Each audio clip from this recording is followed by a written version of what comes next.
দর্শক, অনেক হয়েছে, তবুও থামছে না, হতেই চলেছে, হচ্ছে, এবং অজুহাতগুলো ঠুনকো। অজুহাতগুলোর মাঝে কখনো কখনো আমরা দেখছি যে অভিযোগ, কিন্তু অভিযোগটা প্রমাণিত হওয়া কিংবা অভিযোগ যদি একজনের বিপক্ষে হয় তাহলে সেই ব্যক্তিকে শাস্তি না দিয়ে সমগ্র গোষ্ঠীকে শাস্তি দেওয়ার কিংবা সমগ্র গোষ্ঠীকে জ্বালিয়ে পুড়িয়ে অঙ্গার করে দেওয়ার একটা প্রবৃত্তি আমাদের সমাজে লক্ষ্য করা যাচ্ছে।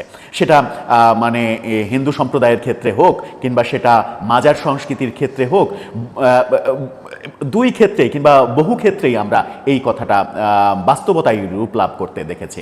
আমরা কিছুদিন আগে রংপুরের গঙ্গাচড়ায় যে ঘটনাটা দেখেছিলাম, যে ধর্ম অবমাননার অভিযোগে একটা হিন্দু কিশোরের বিরুদ্ধে অভিযোগ, কিন্তু তাকে পুলিশ গ্রেপ্তার করার পরেও ওই কিশোরের বাস করা পুরো হিন্দু পট্টি, পুরো পাড়া জ্বালিয়ে ভেঙে চুরে তাদেরকে এলাকা ছাড়া করা হয়েছিল। সেরকম ঘটনা আমরা দেখেছি, কিন্তু সেই ঘটনা যারা ঘটিয়েছিল তাদের বিরুদ্ধে কোনো ধরনের কোনো পদক্ষেপ নেওয়া হয়নি।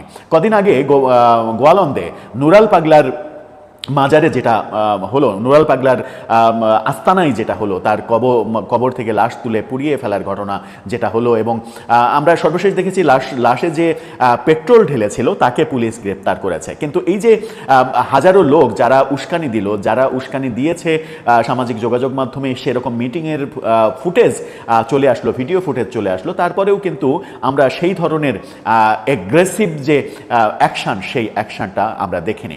সারা দেশে শতাধিক মাজার এরই মাঝে ধ্বংস করে দেওয়া হয়েছে, পুড়িয়ে দেওয়া হয়েছে, জ্বালিয়ে দেওয়া হয়েছে, লুটপাট করা হয়েছে। এবার আবার কুমিল্লায় হলো, এবং মসজিদের মাইকে ঘোষণা দিয়ে চারটি মাজার একেবারে জ্বালিয়ে পুড়িয়ে ভেঙে তছনছ করে একেবারে ধ্বংসলীলায় পরিণত হলো। ধ্বংসলীলায় পরিণত হওয়ার পরে আইন শৃঙ্খলা রক্ষাকারী বাহিনী গেল, পুলিশ সেনাবাহিনী গেল, এবং তারপরে তাদের ভাষ্য হচ্ছে পরিস্থিতি এখন নিয়ন্ত্রণের মধ্যে। কিন্তু এই যে ঘটনাগুলো যারা ঘটাচ্ছে, এখানেও ধর্ম অবমাননার অভিযোগ, এবং এখানেও ধর্ম অবমাননার অভিযোগে যার বিরুদ্ধে অভিযোগ তাকে গ্রেপ্তারও করা হয়েছে আগের দিন, কিন্তু মানে পরের দিন মাইকে ঘোষণা দিয়ে এই কাণ্ড কারখানা হচ্ছে। কিন্তু আইনশৃঙ্খলা রক্ষাকারী বাহিনীর পক্ষ থেকে বলা হচ্ছে পরিস্থিতি নিয়ন্ত্রণে, অভিযোগের প্রেক্ষিতে তাকে গ্রেপ্তার করা হয়েছে, তাকে রিমান্ডে নিয়ে প্রকৃত তথ্য বের করা হবে, সবই ঠিক আছে। কিন্তু যারা এই ধ্বংসযজ্ঞ চালালো তাদের ব্যাপারে আইন শৃঙ্খলা রক্ষাকারী বাহিনীর কোনো ধরনের কোনো সে নেই। কি হলো কুমিল্লায় গতকালকে, সেটা একটু বোঝার চেষ্টা করব। যখন একই দিনে আমরা দেখেছি যে গাজীপুরে দুর্গাপূজার প্রস্তুতি নিতে থাকা প্রতিমা ভাঙচুরের ঘটনা ঘটেছে, সেখানে পুলিশ বলেছে প্রতিমা বাতাসে ভেঙেছে। কি হচ্ছে দেশে একটু বোঝার চেষ্টা করব, এই ভিডিওতে থাকবেন পলিটিক্স টিভির নিয়মিত আয়োজনে। বলছিলাম, এবার কুমিল্লায় চারটি মাজার একই দিনে মসজিদের মাইকে ঘোষণা দিয়ে পুড়িয়ে দেয়া, ধ্বংসলীলায় পরিণত করা, এবং সেই ব্যাপারে কোনো ধরনের কোনো অ্যাকশান আইন শৃঙ্খলা রক্ষাকারী বাহিনীর আমরা দেখিনি এখন পর্যন্ত। পরবর্তীতে কি হবে সেটা হয়তো আল্লাহ মাবুদই জানেন। কি হলো কুমিল্লায়, গণমাধ্যম যেটা বলছে, বিডি নিউজ 24-এর শিরোনামটা আপনারা দেখে নিন। সেখানে বলা হচ্ছে কুমিল্লায় মাইকে ঘোষণা দিয়ে 4 মাজারে হামলা, অগ্নিসংযোগ। ঘটনাটা গতকালকে যেহেতু ঘটেছে সেহেতু ইতিমধ্যেই হয়তো আপনারা অনেকে খবরটা জেনেছেন, কিন্তু ঘটনার গভীরতায় যদি ঢোকা যায় তাহলে কি একটু উপলব্ধি করার চেষ্টা করব এই ভিডিওতে। বিডি নিউজ 24 যেটা বলছে, কুমিল্লার হোমনা উপজেলায় ধর্ম অবমাননার অভিযোগ তুলে হাত মাইকে ঘোষণা দিয়ে 4টি মাজারে হামলা চালিয়ে ভাঙচুর ও অগ্নিসংযোগ করা হয়।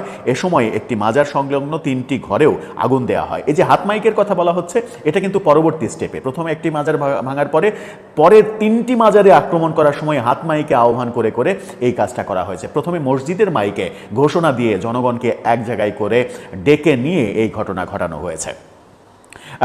গতকালকে দুপুরের দিকে উপজেলার আসাদপুর ইউনিয়নের আসাদপুর গ্রামে এই হামলা হয় বলে হোমনার নির্বাহী কর্মকর্তা অর্থাৎ ইউনো সেটা নিশ্চিত করেছেন। খবর পেয়ে ওই বাংলা সিনেমার মতো যে মারামারি শেষ, তারপরে পুলিশ এসে বলবে এই আইন হাতে তুলে নেবেন না, হ্যান্ডস আপ, তারপরে সিনেমা শেষ হবে। মানে সিনেমার শেষ দৃশ্যে বাংলা সিনেমায় এরকম ঘটনা ঘটবে, একটা সময় পর্যন্ত এটা একটা কমন ব্যাপার ছিল।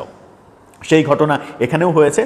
খবর পেয়ে পুলিশ সেনাবাহিনীর সদস্যরা ঘটনাস্থলে এসেছে এবং তারা পরবর্তীতে বলেছে যে পরিস্থিতি এখন নিয়ন্ত্রণের মধ্যে রয়েছে। কিন্তু তার আগে যা ঘটে গেছে, আপনারা ছবিতে ধ্বংসলীলার ব্যাপারটা একাধিক ছবিতে ধ্বংসলীলার ব্যাপারটা দেখলে সেটা বুঝতে পারবেন যে কি অবস্থা, একটু দেখে নিন।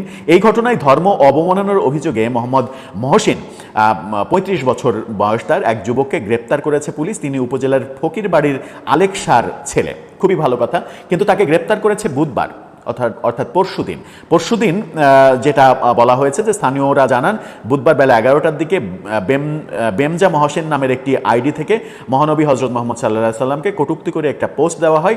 এতে এলাকার লোকজন ক্ষুব্ধ হয়। তখন তারা মহসিনের গ্রেপ্তার দাবিতে বিক্ষোভ শুরু করেন। বিক্ষোভের মুখে পুলিশ মহসিনকে গ্রেপ্তার করে থানায় নিয়ে আসে। খুবই ভালো, তার বিরুদ্ধে অভিযোগ উঠেছে, অভিযোগ প্রমাণের দায়িত্ব আদালতের। পুলিশ তাকে গ্রেপ্তার করেছে, আদালতে সোপর্দ করবে। অভিযোগ প্রমাণিত হলে তার শাস্তি হবে। এটা যদি হয়ে থাকে, যদি অবমাননা করা হয়ে থাকে, যদিও এই ধরনের অভিযোগ সব জায়গাতেই পাওয়া যায়, কিন্তু কি লিখেছে, কি অবমাননা হলো, কি ঘটনা ঘটলো, সেগুলো গণমাধ্যমে কখনো প্রকাশিত হয় না। ধরে নেওয়া গেল যে সে এই ধরনের খুবই বাজে কাজটা করেছে, তাকে পুলিশ গ্রেপ্তার করেছে, আন্দোলনের মুখে পুলিশ গ্রেপ্তার করেছে, খুবই ভালো উদ্যোগ। তাকে আদালতে দেওয়া হবে, পুলিশ জানিয়েছে রিমান্ডে চেয়ে তার রিমান্ডে নেওয়া হবে, সব কিছু ঠিক আছে। কিন্তু সেটা বুধবারের ঘটনার পরে যেটা বলছে যে ওই দিন সন্ধ্যায় বাংলাদেশ ইসলামী যুব সেনা হোমনা উপজেলা শাখার সাংগঠনিক সম্পাদক মোহাম্মদ শরীফুল ইসলাম মহসিনের বিরুদ্ধে ধর্ম অবমাননার অভিযোগে হোমনা থানায় মামলা করেন। অর্থাৎ গ্রেপ্তারের পরে তারপরে মামলা করেছে এবং পুলিশ সেই মামলায় তাকে গ্রেপ্তার দেখিয়েছে। খুবই ভালো কথা, সেটাও না হলে মেনে নেওয়া গেল। এর জের এটাই হচ্ছে মূল ব্যাপার, এটাই হচ্ছে মূল মব। এর জের ধরে পরদিন সকালে উত্তেজিত জনতা জড়ো হন কি করতে?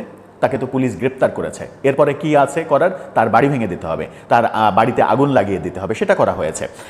এই সময় হাত মাইকে মাজার ও বাড়িতে হামলার ঘোষণা দিয়ে হামলা করা হয়েছে। তার বাড়িতে তারা প্রথমে মহসিনের বসত বাড়িতে হামলা চালায়। বসত বাড়িতে আক্রমণটাও না হলে মানা গেল যে তার বাড়িতে বিক্ষুব্ধ হয়ে পরের দিন, সেই দিন না কিন্তু পরের দিন গ্রেপ্তার হওয়ার পরে তার বাড়িতে হামলা করা হয়েছে। এই যে তৌহিদি জনতা, এই তৌহিদি জনতা দিনের পর দিন বাংলাদেশে একের পর এক ঘটনা ঘটাচ্ছে এবং ঘোষণা দিয়ে ঘটনা ঘটাচ্ছে, কিন্তু সেটা আমরা থামাতে পারছি না। এরপরে তারা সেখানে কপিল উদ্দিন শাহর মাজারে ভাঙচুর এবং অগ্নিসংযোগ করে। প্রথমে সবশেষ মাজার চত্বরে থাকা 3টি ঘরে অগ্নিসংযোগ করে হামলাকারীরা। এতে সেখানে থাকা একটি মোটরসাইকেল সহ অন্যান্য আসবাবপত্র পুড়িয়ে দেওয়া হয়। পুরো মাজারটাকে ইভেন কবর পর্যন্ত ভেঙে দেওয়া হয়।